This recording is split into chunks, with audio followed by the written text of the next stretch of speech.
Hello and welcome to this episode of Superhero Ethics. Friends, how many things have you done 400 different times in your lives? I mean, we've all put on our pants or brushed our teeth far more than 400 times, at least I hope, or else you're making a dentist pretty rich. I hope you've not gotten married 400 times. That would be quite impressive. But is there a project, a thing that has, like, every time you do it, there's a start, a middle, and an end? It takes multiple hours. Each one's a little bit different, and you've done that 400 different times? I'm asking because this is the 400th episode of Superhero Ethics. Technically. Now, I say that because there have been some rebroadcast episodes over the years. There have been times where I've switched from one particular server to another, and a couple may have been lost or double added. I'm now just trying to vamp to see how long I can go while Paul tries to count 400 things on his fingers. I'm up to 45, just for the audience at home. That's pretty good, although that's a number that we generally think pretty badly of right now. Yeah. But, you know, looking at 400 episode, since 390, I've been thinking, what am I going to do with the 400th episode? And I had plans of a whole big panel of discussion. I had plans about looking at what are some of the core questions over the years. And then I thought, you know what? Let's go back to the beginning. Let's kind of look at what has changed since we started this. Paul was my original, not co-host. Paul was a guest. I think I was a co-host at first. No. Originally, you were a returning guest, and then by like episode 4, I think you. Well, episodes 1 and 2, I didn't know it was a podcast. That's true. Yeah, you were like, we're just gonna talk, and I'll record it. I'm like, okay, sure, cool, sounds good. I didn't know what a podcast really was either. I also didn't really know what speaking honestly to guests apparently was either. But either way, that has much more to do with Paul. We've come a long way. We've come a long way. Yeah. The point being, I started this in 2016, and obviously a lot has changed since then. In terms of our nation, in terms of I'm up to 250 by the way now. Okay, cool. So what are you actually counting? Each episode. Huh? I'm counting the episodes. I'm What do you mean? Oh, okay. He's being a Muppet. Yeah. That's fine. Okay, Supergirl, and then this one. That makes 400. Okay, cool. Yeah. Cool. No, I totally remember every single episode. And you're right, there were some doubles in there, but then there's some that I think were missed. So, you know, it's well, my being impressed enough by Paul that I'm not quite sure when he's fucking with me, excuse me, is even done. I hope there's no fan fiction about us out there. That's not a part of our friendship. But anyway, the point being, in the 400 episodes we've done in those 8 years, a lot has changed for the two of us, for the way we approach things, for the way we approach this podcast, and I think in the fandom and the movies and media that we talk about. And so that's kind of what I wanted to talk about today. I wanted to talk about where we were when we started and sort of how we feel about this podcast project and the media that we are talking about and the media infrastructure in which we're talking about 400 episodes 8 years later. So 10 years later. 10 years later. I'm 2016. I was trying to, I was 45. like, does that mean that we've been through about it's a decade? 50 episodes a year? It's been almost a decade. Yeah, about 40 a year. So that's like, you know.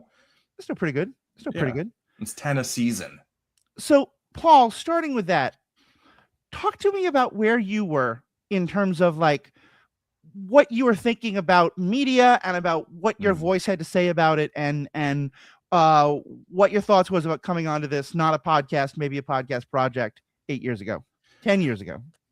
Yeah. So 10 years ago, it was one might call it a pivotal time in American politics or US politics. And that was one of the periods of time when I was most engaged in terms of not just paying attention to the news, but just having conversations with people. And we were just talking about debate a moment ago, but, you know, trying to like argue with people online, basically. Like I was doing a lot of that. Yeah. To the point where I, you know, lost contact or chose to lose contact with, you know, one person who just was very like awful about it. And I think the thing is, it's like the things that we talk about and opinions we might have, it's like when um, when they are kind of these hypothetical external things, I think it's really easy to argue about them in a little bit of a detached way, like, well, we'll just agree to disagree, Right. right? But when those things have real consequence for either for us or for people we know, or just such consequence that it's, we can't really like divorce the intellectual conversation from a certain emotional aspect, I think. That, and like maybe we shouldn't also, right? Hmm. Like I think it becomes harder to have some of those conversations. And um you and I were having those conversations at the time. We have for maybe 2 decades before that too, Yeah. right? um and so for me, I think there was a certain, like, if I look back to like when I was 5, which I think I'm out of frame right now, but there's a picture there where I'm about 3 or 5 or something like that. And I don't, like, on a certain level, I feel like my core values haven't really changed, like, Hmm. at all, basically. But over time, I'd say that my understanding of the world has changed Yeah. in a way that sort of the application of those values of like what, and I say values, I mean like sort of like what matters to me, Hmm. and like essentially looking at the world, what I think sucks and what I think is great. And I think I've in the last decade lost a lot of hope for humanity, Hmm. where I think back then I was more hopeful that like maybe people could take their better qualities and kind of work together in a way that those better qualities led to a better world for everybody. Hmm. Because I really do believe, like, when we talk about the kind of, like, billionaires versus not billionaires, or Hmm. I think like there's an element of stupidity to like the notion that even the wealthiest, most powerful people are actually better off in the reality we have than in the Right. one we could have. Yeah. Like, maybe people could live forever if they wanted to, Hmm. like it, or like maybe you there place, maybe you wouldn't just be able to have a sort of suborbital whatever kind of trip to quote unquote space, but like maybe you could go to Mars, like, Right. because humans had actually been collaborative enough, and maybe it wouldn't be like, well, we're going to have to go to Mars because we're destroying this planet. Right. So just like thinking back to then, that felt like a time when there was like room to pivot and Hmm. and and move in a direction that I would have found a lot better Yeah. than looking back at like what's happened over the last decade. And it's like it feels like not a lot of it's been good. Yeah. Yeah, I can really understand that. And it's interesting because I think you and I share a lot of views on that. And also but I think I would describe myself as coming from a very different place. Um, the first thing I want to name, and this is by way of really a thank you more than anything else, but also just kind of to name it because it is a part of the conversation, is if any of you have listened to, um, uh, hold on, give me 1 second. Oh, okay, got it. If any of you have listened to Kevin Smith talk at various points about the various podcast projects that he does.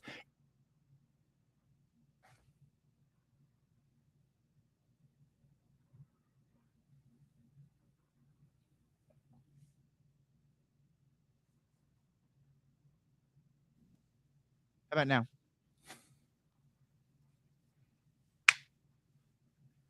If any of you listen to Kevin Smith talk about the various podcast projects he does, particularly with Jason Mewes, his longtime, very close friend, the Jay of Jay and Silent Bob, he's often talked about how, and Jay has talked about this, Jason Mewes has talked about this, that he was really going through very bad addiction issues and trying to come out the other side, and that they started the podcast in large part to give him something to do, to give him something to kind of focus on, and that it was in large part a big part of helping Jason get out of that place that he was in, and get to a much healthier place that he's alive and thriving, and as I understand it, been on top of that addiction for many years. This is was kind of a similar thing. In 2016, I was coming out of a pretty bad mental health crisis. I'd lost my career and my mother had passed away and a lot of other things had happened. And I started this superhero ethics project, which, by the way, was supposed to be a website with an occasional podcast to help advertise it. Um, uh, oops. Well, I mean, that's I remember at least one article or one piece I think there were from just that. 3 that Yeah. technically now all of the podcasts are blog entries, but Oh, there you go. yeah. There's a whole other conversation about how the media landscape has changed. But, and I think there were a couple of people, but Paul more than absolutely anybody else, who kinda got involved in part because I was like, "Dude, I need something to do." And for me, that is a lot of how this project started, was both just I need something to focus on, so I'm not just thinking about all the shit in my life I've broken because of, the fucked up things I've done, but also just like, I need a way to get my voice out there. And here's where I can start talking about this kind of stuff you were talking about. Um, the For me, I think in 2016, I was seeing a lot of what you were seeing. I was engaged in a lot of those debates, and I was getting incredibly frustrated with how much and you and I had actually had a conversation, just before we started online about how the term debate can often, is maybe something we shouldn't be so fond of as often because, like, a debate where 2 people are fixed in their sides, they're just trying to convince other people, and they're not really listening to each other, that doesn't really help anything in a lot of ways. And I say that as someone who used to be very proud that I was a championship level debater in college and high school. But and especially, the debates we were having during that year. And the funny thing was, I'm not even talking about arguing with Republicans. Yeah. I I'm was just thinking. A lot of the worst debates that we were having was how do the Democrats fight against, what's happening in terms of Trump and all of the Sanders versus Clinton and all of the, moderate Democrat versus leftist Democrat and misogyny issues and racist.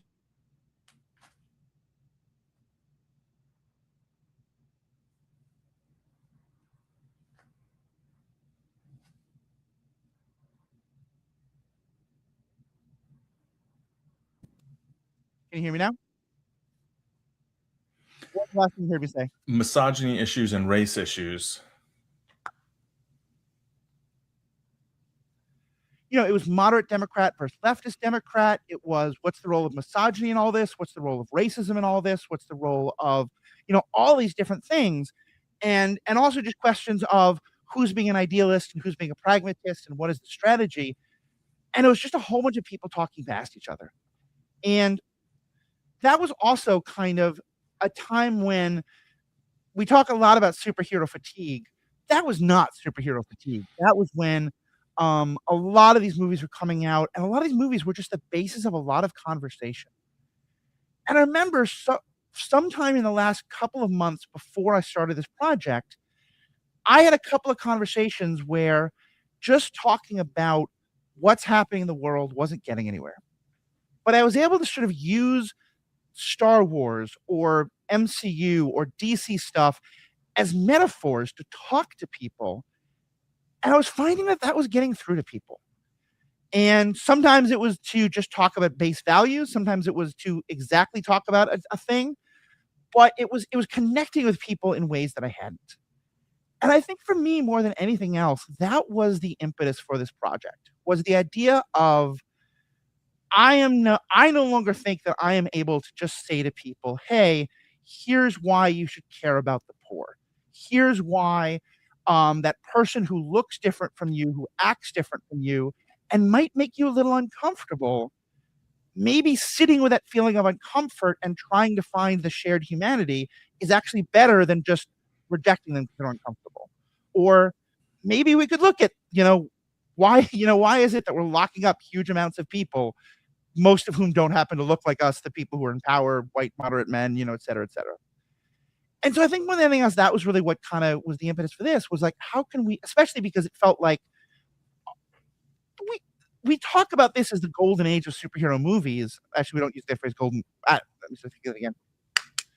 We talk about how, like, there's this huge, uh, push of superhero movies and Marvel and DC and all of them. We've always had those, though. Like, a big part of my childhood was the Tim Burton Batman movies, and before that, there was the Richard Donner Superman movies, and in between, there was all the various iterations of X-Men movies and Spider-Man movies. Like, we've had Superman movies and superhero movies long before Kevin Feige met Robert Downey Jr. But it felt like this was an age when those movies were starting to really grapple with issues a lot bigger than just, oh, do I wear the cape or not? Do I become a hero or not? And will my person love me in the end? So I think that was kind of more than anything else, what really was at the heart of starting this project was this kind of media is asking these questions. Let's talk about them further. Mm-hmm. Yeah. Yeah. I mean, thinking back, I remember that period and basically being like, okay, this will be something fun to do with Matthew, who needs some fun stuff to do, and a way that we can spend some time, doing something that feels like we're, creating something, right? Well, that is literally doing that. But then also, I totally agree. And I feel that just trying to express an opinion kind of out of context or talking about things in kind of broad political terms, I think hits a lot differently than when you see Sam Wilson getting harassed by cops, even though he's Falcon, right. It's like, and to be clear, that you're not talking about the character that Sam Wilson plays. We're talking about the fact that Sam Wilson himself, literally the actor, got harassed by cops a couple times. I was talking about Falcon and the Winter Soldier. Oh, never mind. Okay. Yeah. Yeah. I mean, if there's another Anthony Mackie, no, it's okay. No, we can keep going. Okay, that's fine. That's fine. And I mean, obviously these things happen in real life as well, right? Yeah. And sometimes, but I think seeing things reflected in fiction sometimes is easier it's easier to talk about sometimes, because in a way it's like it's less real because it's literally just made up, but it's also can feel more real because like when you look at a news story that's like just using someone's name, you're like, I don't know, okay, whoever that is, right? But then you see someone eating breakfast in a film, and it's like, well, I know that character, right? I know that person. Like, I think it's easy to feel like fictional characters more than real people, because you get to see a part of their lives that you don't get to see most people. Although, now I know all sorts of celebrities and whatever people are trying to share all bits of their life with other people and, access and whatever. But like, well, and I'm really glad you brought up the Sam Wilson example, even if I mixed up the name of the character. Anthony Mackie.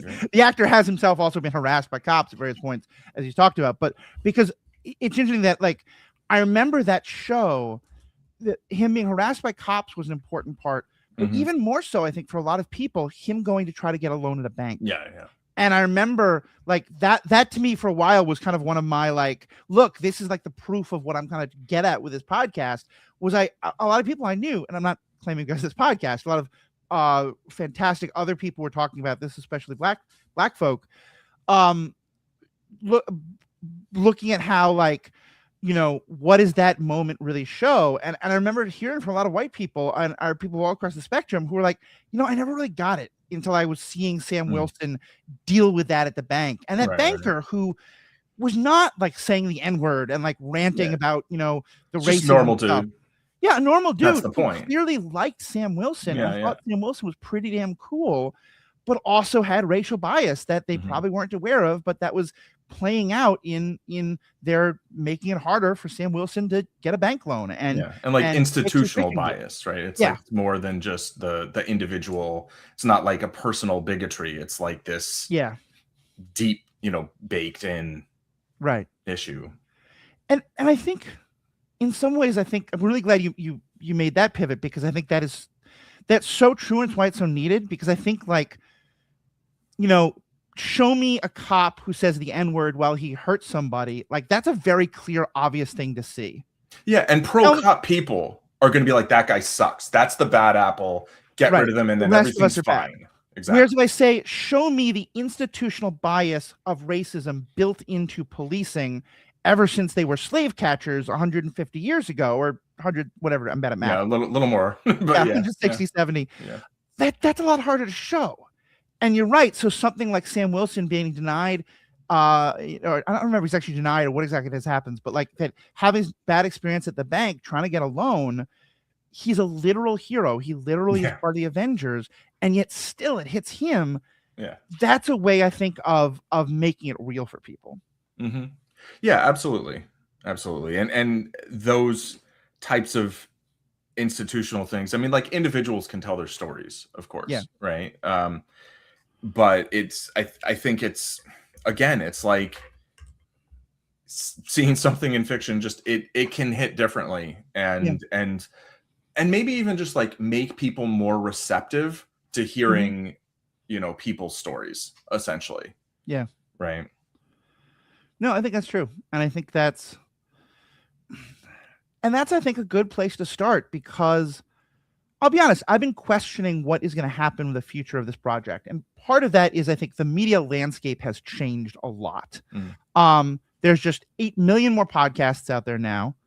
There's a lot more superhero fatigue. Like, I think people don't hear the term superhero ethics and get really excited the way they might have used to. But also, just the media landscape of trying to share content has gotten much, much harder. And a part of it's because there's an awful lot of schlock out there. There's an awful lot of AI content. There's an awful lot of, people who are just using content as an excuse to sell things, et cetera, et cetera. But also the term that I love, the enshittification of the internet. 8 years ago, 10 years ago, I could post a link saying, hey, I just did a talk about Sam Wilson trying to get a loan from a bank on this episode. You should check it out. And anyone on the internet who had at least anyone in my circle and their circles who had expressed any interest about Sam Wilson or the MCU or banking or anything like that was probably going to see my link. Right. Now I post this kind of things and like 5 or 10 people get to see it. Yeah. So because they're like, whoa, there's a link here. It might take people away from our site. No, you can't do that. You have to keep them on Facebook, et cetera. So, but that should be complaining. Every podcaster in the world is dealing with that.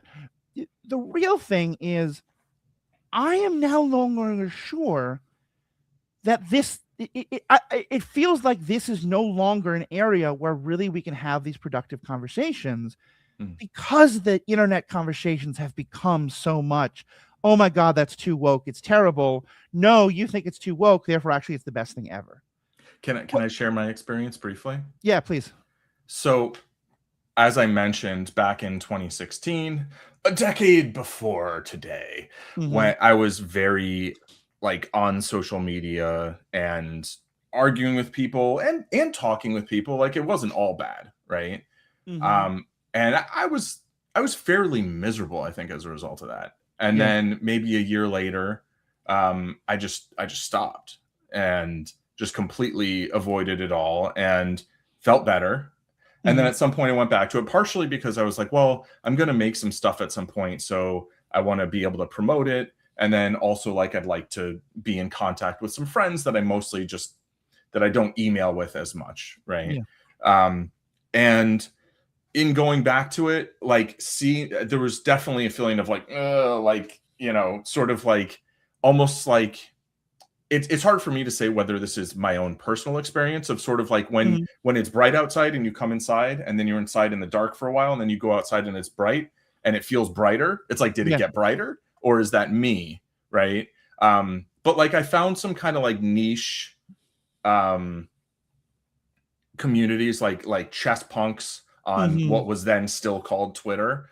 And then over the last few years, again, I've shifted away from just being completely detached from any kind of social media and really just talking to people individually, except for Discord, right? Which really I only spend time in a private Discord groups mostly, where it's not just anybody can come in and whatever. And it's, the idea of a certain barrier to entry, just keeping people from coming in and trolling and spamming and whatever kind of. And more recently, since I put out my new book, which we'll talk about later.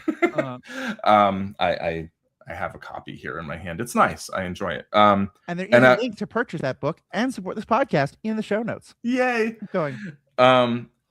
So I was like, okay, I'm gonna go and I'm going to kind of just, like post about it and also kind of like see what's going on and like talk to people and like see. And like, I thought it was bad 10 years ago, and I'm just like, the level of negativity I see about like everything.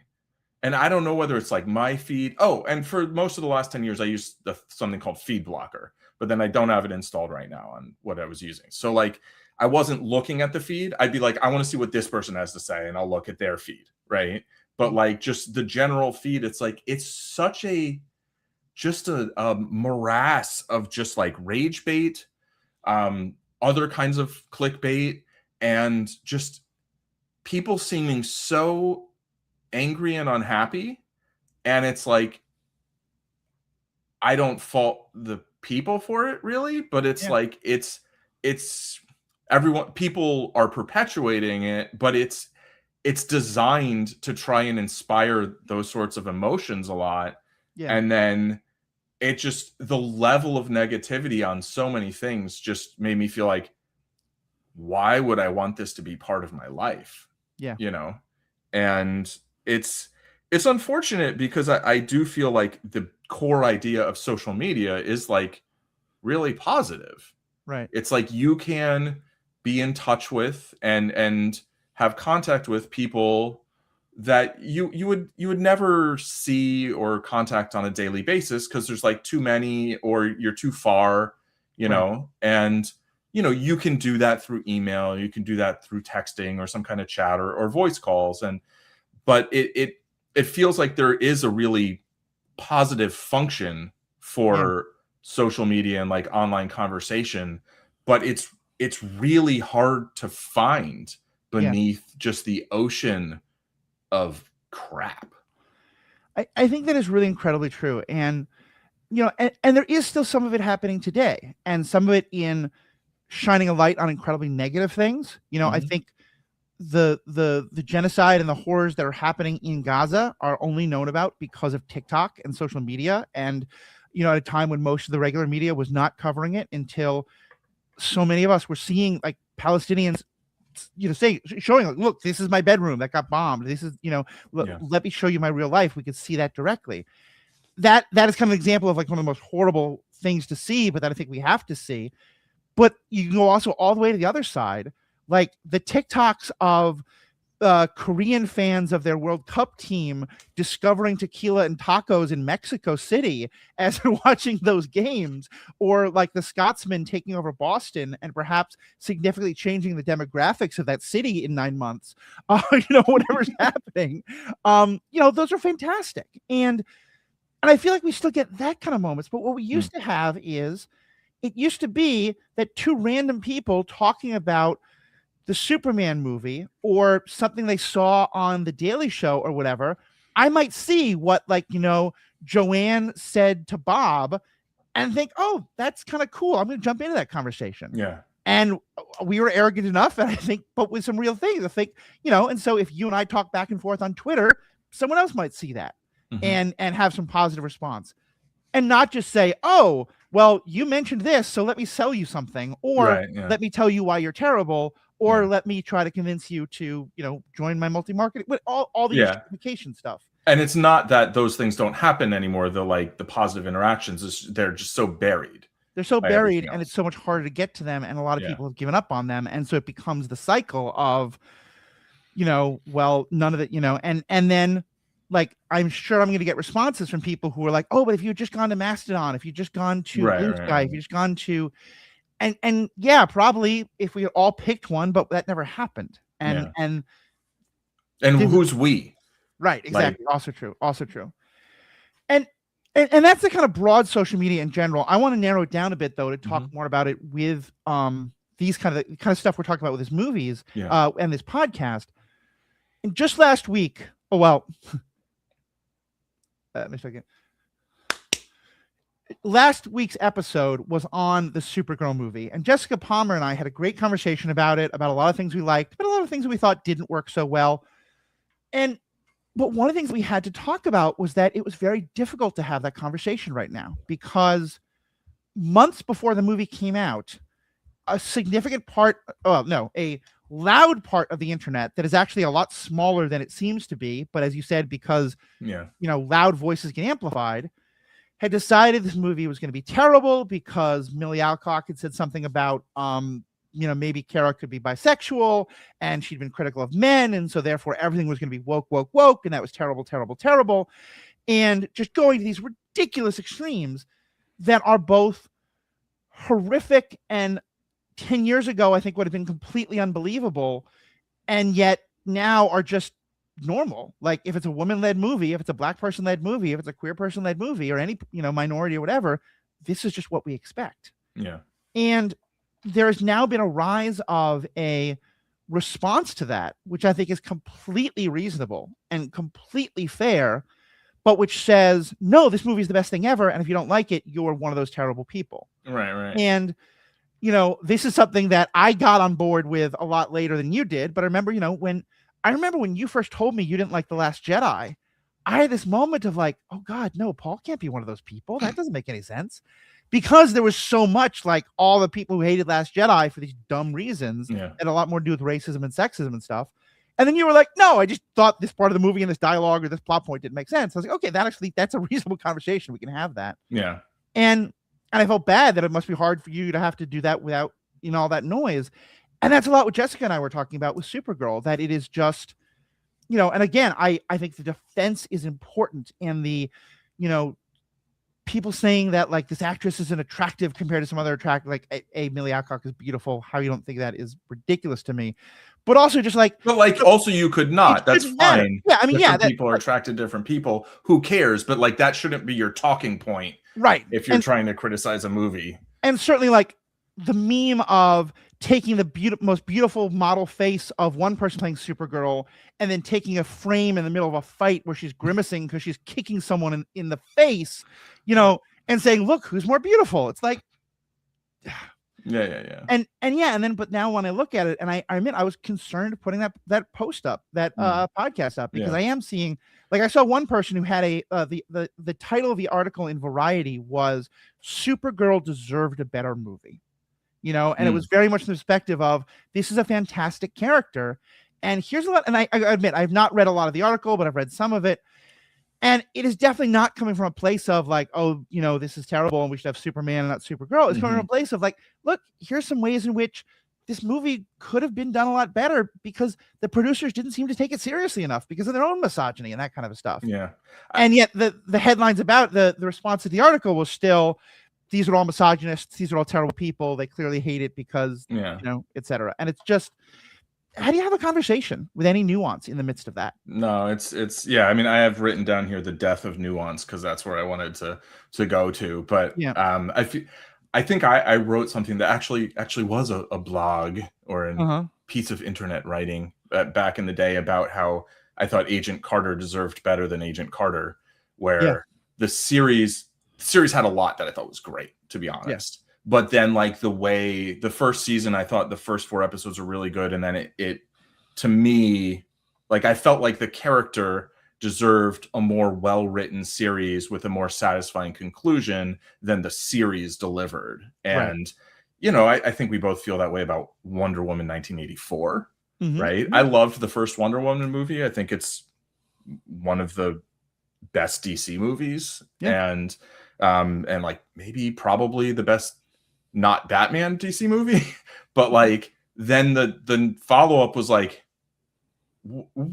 how is this like by the same people who did the other one? Because it was so weird and like rapey, and like, it was just like, what's going on here? And it was like, well, it's hard to, I mean, personally for me, it's not hard. Like, I'm just going to say what I think, and I'm going to ignore what people who I don't really know or respect are going to say.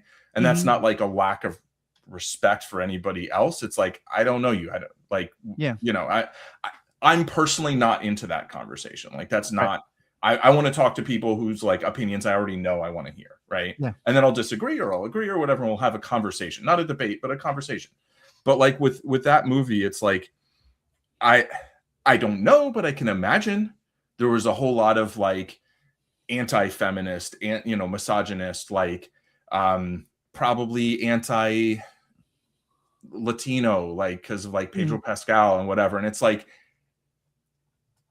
there are actually a lot of movies or whatever that I'm like, I don't really want to spend a lot of time tearing this down and criticizing it, because there's people already doing that for like really bad reasons. Yeah. Or reasons that I disagree with. And so like it kind of doesn't need any additional whatever. But like, but if you ask me in my opinion, I'll be like, yeah, I don't think it's cool that like, Steve Trevor like possessed some dude's body and then, bang, and then Wonder Woman's like banging this guy who like she doesn't know, he's not there. Like what's that? And then it felt like very anti like Middle Eastern as well, which is interesting because like one of the writers like part like Lebanese, I think, and I was just like, what are we doing here? Well, and that also raises another issue, which is that since the making of those movies, and maybe some of this was more available like when it was coming out, but certainly a lot more in the most recent years, in part because we're paying a lot more attention to it because of Gaza. Sure. Gal Gadot is someone who has a lot of opinions that I think a lot of other people find deeply problematic.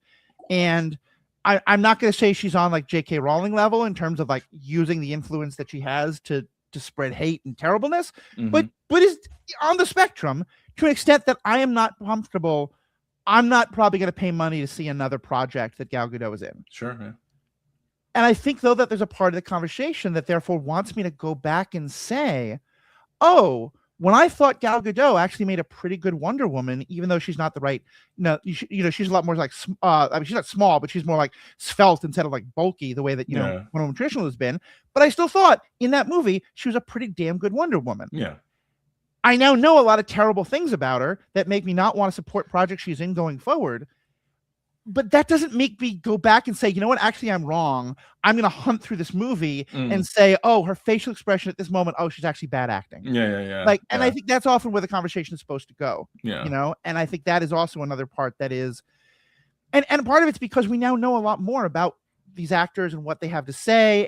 And I let me actually use that to actually ask you, because I think that's been a topic that you and I've often, I think, been a lot bigger on the how I'm going to feel about different kinds of, not how I feel about the art itself, but how I feel about whether I want to support it or not, has a lot to do with how those artists are using their platforms to express different opinions and stuff. But for you, I know, like, I mean, obviously we're talking about this, it's not something you are indifferent to. Where does that kind of play, and how has that changed for you in the last 8 years, 10 years? I really want to think 2016 was 8 years ago. It really was. No, it's 2026. Yeah. The good thing is that means 2028 sooner, right? Maybe. I don't know. So has it changed for me? I don't think it's changed. I think I've always been very comfortable just not supporting things that I don't want to support, like, and cutting things out of my life that, I'm just like, I don't need that. I don't want to put my money there. But yeah, I mean, like, in terms of like, I really don't want to know much about actors. Like, I really don't. And like, if I do, it's like, sometimes if it's like good, it's like, okay, that's a nice story, like stories about like Keanu Reeves, or like listening to like Matt Damon tell stories, like it tells them really well, like there's exceptions, but like by and large, or like Anthony Stewart Head, which I think you did an episode on. Oh, we definitely talked about him. Yeah, he recently passed away. We wound up not getting the episode together, but we tried to talk about him. He was Giles and Buffy, and Rupert in Ted Lasso, and also just an all-around fantastic guy. Yeah, and like I read at the time, or like my mom read and told me about it, because Buffy was like a huge thing to her, like seeing as an adult and never having seen a character like her, and I thought Giles was like a really important character in that series, and kind of the way everything kind of fit together. But like a story about him, like his wife or partner, I think they didn't get married because reasons, right? But like was a vegetarian, and so like it was like an animal rights activist, and so he was a vegetarian, and at some point there were like ants that they were trying to get rid of, and he's like, well, can't we just ask them to leave, kind of, and and like I've had that same feeling, like, how do I get rid of these? Like, I don't want them here. Right. I don't want to just like genocide them. You know what I mean? And like, but like, so like when I hear something like that, that makes me like the person, right, and appreciate the person. Like, that's nice. But like, I while watching a thing, like, I don't want to be thinking this is a human. This is a meat puppet. This is like, they're the character. I want to see the character. I don't really want to be thinking about the performance or whatever. And so like, but there's an extent to which I feel like I can mostly separate those things, where like I can still watch The Usual Suspects and see maybe the best performance in acting I've ever seen. And like, regardless of whatever or not the actor did, and but at the same time, like, I respect that some people feel differently. And if that's something that compromises your enjoyment, or that you feel like, well, I don't want to financially contribute to that, like, I get that. And I certainly don't have any, but like, for me, like, movies, it's like every movie, like, or at least almost every movie, has like dead animals on the craft services table. Like, almost every movie is going to be made by a bunch of people who do a bunch of things that I think are bad, that I could, that I have real issue with, and that like I could just boycott like almost everything in the world for that. And so on some level, I have to kind of choose my battles, in that. And so the question is like, whether a certain whether a certain element or a person or whatever exceeds a given threshold that I just like have to make up for myself, And Matthew will be back soon. I'm gonna clap. I'm not sure what that clap is, but yeah. So, so we're live, which I don't know if anybody watches these live, but I will ramble. Let's see. Maybe I'll read from my book until Matthew returns, and this. Definitely feel free to edit this out. Introduction. What is this book? This is just in case anybody's like watching live and, yeah. 7 months ago, I started writing a poker newsletter titled Friday Night is My Monday Morning. At the same time, I began a 1001 day poker challenge called Betting the House on Poker. The first 144 entries of the newsletter will focus on my mission to win a house in 143 weeks. This volume here is a compilation of the first 24 entries of Friday Night is My Monday Morning, lightly edited, along with 23 detailed hand breakdowns. It covers part 1 through 1 of 6. Okay, Matthew's back, so we'll put that aside. To be very clear also, Friday Night is My Monday Morning is not, cannot, and should not be referred to as an FNM3 or FNM to the power of 3. Very good. Yes. FNIM cubed. Yeah. Yes. FNIM cubed. FNIM cubed. FNIM. I actually just call it FNIM. Yeah. And the entire title of the book is actually Zims FNIM V1. So. Exactly. So for reasons passing understanding, my computer is having all sorts of problems. I made a joke that the computer was so mad about Paul clearly. And what do you think? I think maybe the computer was mad at Matthew because it evicted Matthew, and I am still here. Anyway, I went on a little bit of a ramble. Not really a rant. I wouldn't call it a rant. Wasn't particularly angry. Hand of the week number 10. Oh, yes. Well, yeah. Week 10 is titled Poker, Death, and Taxes. Cheerful stuff. Then we have, let's see, week 19. Take care of yourself. I hear a phone ringing in the background, but it is not my phone, for this is my phone. Although actually I do have two phones, but the other one isn't really assembled properly. I guess properly I have a well, more than 2 phones. I have many phones, but most of them are broken. And then I have another SIM card that's just like lying around.